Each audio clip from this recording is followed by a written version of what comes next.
အားလုံးပဲမင်္ဂလာပါဆရာထက် online class ကနေကြိုဆိုပါတယ်ဒီနေ့မှာတော့ဆရာထက်ကနေပြီးတော့ grade 4သင်္ချာရဲ့အခန်း1မှာပါတယ်ဒီမှာ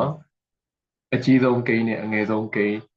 ဘယ်လိုမျိုးရေးရမလဲဆိုတာလေးကိုကလေးတွေကိုအလွယ်ကူဆုံးရှင်းပြတဲ့နည်းလေးကိုကျွန်တော်ပြပေးသွားမှာဖြစ်ပါတယ်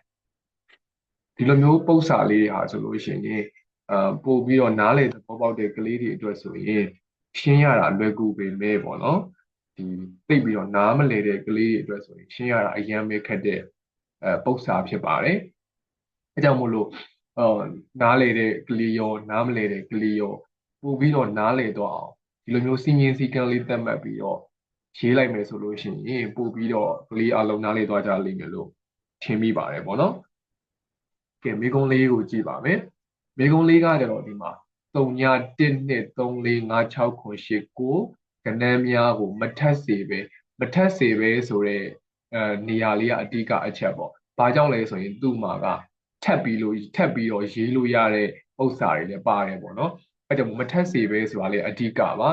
ဒီထပ်ပြီးလို့ရေးလို့ရတဲ့မိကုံးနဲ့မထက်စေပဲရေးရမယ်မိကုံးကသူကနီးရတော့မတူဘူးပေါ့နော်ခဏနီးမတူဘူးဒါပေမဲ့အခုပထမဦးဆုံးအနေနဲ့ကတော့မထက်စေပဲရေးရမယ်ဟာကိုပြောပြမှာပေါ့နော်မထက်စေပဲခဏန်း6လုံးပါအကြီးဆုံးကိန်းနဲ့ခဏန်း6လုံးပါအငယ်ဆုံးကိန်းကိုပြုလုပ်ပါပေါ့နော်ခဏန်းကလည်း6လုံးပါရပါမယ်အဲကြောင့်မို့အကြီးဆုံးကိန်းကိုပထမဦးဆုံးအနေနဲ့ရေးရမယ်ပေါ့နော်အကြီးဆုံးခဏန်း6လုံးပါတဲ့အကြီးဆုံးကိန်းကိုရေးမယ်ဆိုရင်တဲ့နော်ဒီနည်းလမ်းလေးကိုသုံးပြီးတော့ရေးပါမယ်အကြီးဆုံးကိန်းကိုရေးချင်ရင်ကြီးစဉ်ငယ်လိုက်ရေးလိုက်လို့ရှိရင်ဒါအဖြေရပါတယ်နော်အကြီးဆုံးကိန်းကိုရေးချင်ရင်ဘယ်လိုမျိုးရေးရမှာလဲကြီးစဉ်ငယ်လိုက်ရေးဆိုပြီးတော့ကလေးတွေကိုပြောလိုက်မယ်ဆိုရင်ကလေးတွေလည်းချက်ချင်းသဘောပေါက်သွားမယ်လို့ထင်ပါတယ်နော်အဲဆိုရင်အကြီးဆုံးကိန်းကိုရေးမယ်ဆိုရင်ဒီအကြီးဆုံး6ကနေပြီးတော့6 8 9 6 5 4 3အဲ့လိုမျိုးကြီးစဉ်ငယ်လိုက်6လုံးကိုရေးရမှာဖြစ်ပါတယ်အဲကြောင့်မလို့သူ့ရဲ့အဖြေလေးက9 8 6 5 4 3 2 1ဆိုပြီးတော့ဖြစ်မှာ3ညကတော့မပါဘူး။ဘာကြောင့်မို့3ညမပါလဲဆိုတော့ तू ကကဏ္ဍ6လုံးပဲရေးခိုင်းလို့ကဏ္ဍ6လုံးပြည့်သွားတော့ဗောနော်။3ညပါထည့်လိုက်လို့ရှိရင်ကဏ္ဍက10လုံးဖြစ်သွားမှာ။အဲကြောင့်မို့3ညတော့မပါဘူး။ဒီလိုလေးရေးပြီးသွားရဆိုလို့ရှိရင်ကလေးတွေကိုကိုကကဏ္ဍလေးကိုလည်းဖတ်ခိုင်းရတယ်ဗောနော်။ तू ကဘယ်လောက်လဲဆိုရင်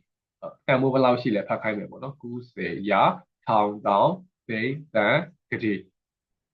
98ကလေး9တန်း6သိန်း5တောင်4321ဆိုပြီးတော့ကလေးတွေကိုဖတ်တတ်အောင်လည်းဖတ်ခိုင်းရပါမယ်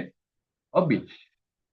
အဲ့တော့ခုအကြီးဆုံးကိန်းပြီးသွားလို့ရှိရင်အငယ်ဆုံးကိန်းကိုရေးရမှာဖြစ်ပါတယ်အငယ်ဆုံးကိန်းကိုကြားလို့ရှိရင်အငယ်ဆုံးကိန်းကိုရေးချင်ရင်ငယ်စဉ်ကြီးလိုက်ရေးလို့ဆိုတော့သင်လို့မရဘူးပေါ့နော်ငယ်စဉ်ကြီးလိုက်ရေးမယ်ဆိုရင်3ည1 2 3 4 5 6 9 8 9ဆိုပြီးတော့ဖြစ်သွားမှာဒါပေမဲ့အငယ်ဆုံးရေးချင်အဲ့လို3ညကတန်ဖိုးမရှိတဲ့အတွက်ကြောင့်မို့3ညကိုရှေ့ဆုံးမှာထားရေးလို့မရဘူးဆိုတဲ့အကြောင်းကိုရှင်းပြမယ်အဲကြောင့်မို့3ညထက်ငယ်တဲ့1ကိုရှေ့ဆုံးကရေးမယ်အဲကြောင့်မို့ဒီမှာအငယ်ဆုံးကိန်းကိုရေးချင်ရင်1ကိုရှေ့ဆုံးကရေးဒုတိယနေရာက3ညကိုရေးပြီးရင်2ကစပြီးငယ်စဉ်ကြီးလိုက်ရေးဆိုပြီးတော့ကလေးတွေကိုရှင်းပြရမှာဖြစ်ပါတယ်အဲကြောင့်မို့အငယ်ဆုံးကိန်းလေးကိုရေးမယ်ဆိုရင်1ကိုရှေ့ဆုံးကရေးဆိုတော့1လေးကိုရှေ့ဆုံးကရေးမယ်တင်ပြီးရင်ဒုတိယနေရာက3ညကိုရေးဆိုလို့3ညကိုဝေးလိုက်မယ်ပြီးရင်2ကစပြီးငယ်စဉ်ကြီးလိုက်ရေးဆိုတော့2ကနေစပြီးတော့ကိုကငယ်စဉ်ကြီးလိုက်ရေးမယ်1 3 4 5 6 8ဒါဆိုရင်ပြီးပြီပေါ့နော်6မပါတော့ဘာကြောင့်လဲဆိုရင်ဆိုတော့ဒီမှာ3ညထည့်ထားတဲ့ကြောင့်မို့6လုံးပြည့်သွားပြီပေါ့နော်တစ်လုံး2လုံး3လုံး4လုံး5လုံး6လုံး7လုံး8လုံး9လုံး9လုံးပြည့်သွားပြီပေါ့နော်အဲကြောင့်မို့10ကတိ2တန်း3သိန်း4တောင်5688ဖြစ်ပါတယ်အလုံးပဲဆရာဆရာမတွေရောကလေးတွေရောအငယ်ဆုံးကိန်းနဲ့အကြီးဆုံးကိန်းနဲ့အငယ်ဆုံးကိန်းကိုဘယ်လိုလေးရေးရမလဲเนาะဆိုတာအားလုံးပဲနားလည်သွားကြမယ်လို့ထင်ပါတယ်အားလုံးကိုကျေးဇူးအများကြီးတင်ပါတယ်ခင်ဗျာ